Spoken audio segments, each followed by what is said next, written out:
বিসমিল্লাহির রহমানির রহিম। আসসালামু আলাইকুম। আশা করছি আপনারা সকলে ভালো আছেন। আলহামদুলিল্লাহ আমিও অনেক ভালো আছি। তো আজকে আমি আপনাদের সাথে অনেক দিন পর একটি রেসিপি শেয়ার করতে যাচ্ছি। ডিম দিয়ে আলু ভাজি একটি রেসিপি। আশা করব আপনাদের কাছে ভালো লাগবে। তো চলুন শুরু করা যাক। তো প্রথমেই কয়েকটা ডিম সিদ্ধ করে নিয়েছি। তারপর একটি কড়াইতে অল্প পরিমাণ তেল নিয়ে তাতে দিয়ে দিব 1 চামচ লবণ ও হলুদের গুঁড়ো, আর এটা তেলের সাথে ভালো মতো মিশিয়ে নিব। তারপর ডিমগুলোকে এই তেলের মধ্যে দিয়ে ভালো মতো উল্টে পাল্টে ভেজে নিব। ডিমগুলোকে ঠিক এরকম কালার করে ভেজে নিব। ভাজা হয়ে গেলে ডিমগুলোকে তুলে নিব। ওই একই তেলে অল্প কিছু পেঁয়াজ কুচি দিয়ে দিব, আর পেঁয়াজ কুচিগুলোকে হালকা ব্রাউন করে ভেজে নিব। পেঁয়াজটা ব্রাউন হতে শুরু করলে তাতে দিয়ে দিব 1 চামচ পরিমাণ আদা রসুন পেস্ট। তারপর তাতে দিয়ে দিচ্ছি অল্প একটু পানি আর কয়েকটি কাঁচামরিচ কুচি করে এখানে দিয়ে দিচ্ছি। তারপর বাকি মশলাগুলোকে দিয়ে দিচ্ছি 1 চামচ পরিমাণ হলুদের গুঁড়ো, 2 চামচ পরিমাণ লাল মরিচের গুঁড়ো, 1 চামচ পরিমাণ ধনিয়া গুঁড়ো ও 1 চামচ পরিমাণ জিরে গুঁড়ো।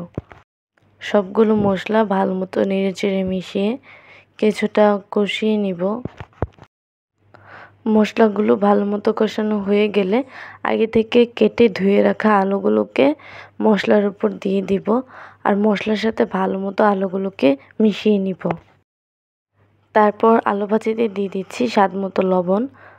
এখন লবণটাকেও আলুর সাথে ভালো মতো নেড়েচেড়ে মিশিয়ে নিব। মিশিয়ে নেওয়া হয়ে গেলে আলু ভাজিটাকে সরা দিয়ে ঢেকে দিব। কিছুক্ষণ পর সরা উঠিয়ে আলুটাকে ভালো মতো নেড়েচেড়ে দিব, যাতে নিচের দিক দিয়ে আবার লেগে না যায়। কিছুক্ষণ পর আলুটাকে ভালোভাবে সিদ্ধ করার জন্য দিয়ে দিয়েছি আধা কাপ পরিমাণ পানি। পানি যখন কিছুটা শুকিয়ে আসবে তখন দিয়ে দিব কিছু টমেটো কুচি, আর আগে থেকে ভেজে রাখা ডিমগুলোকেও দিয়ে দিব। কিছুক্ষণ পর একটু নেড়েচেড়ে দিচ্ছি।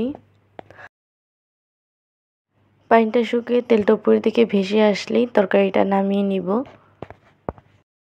তো ভাজি করা কমপ্লিট। এখন আমি ভাজিটা নামিয়ে নিব।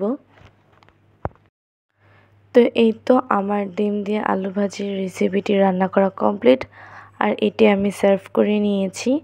তো আশা করছি আমার আজকের এই সহজ রেসিপিটি আপনাদের কাছে ভালো লেগেছে। যদি ভালো লেগে থাকে অবশ্যই আমার চ্যানেলটিকে সাবস্ক্রাইব করে দিবেন, ভিডিওতে একটি লাইক দিবেন, আর কমেন্ট সেকশনে জানাবেন যে আপনাদের কাছে আমার ভিডিওটি কেমন লেগেছে, আমার রেসিপিটি কেমন লেগেছে। আর অবশ্যই আপনারা একটু বাসায় ট্রাই করে দেখবেন। আশা করব আপনাদের ভালো লাগবে। ধন্যবাদ সবাইকে।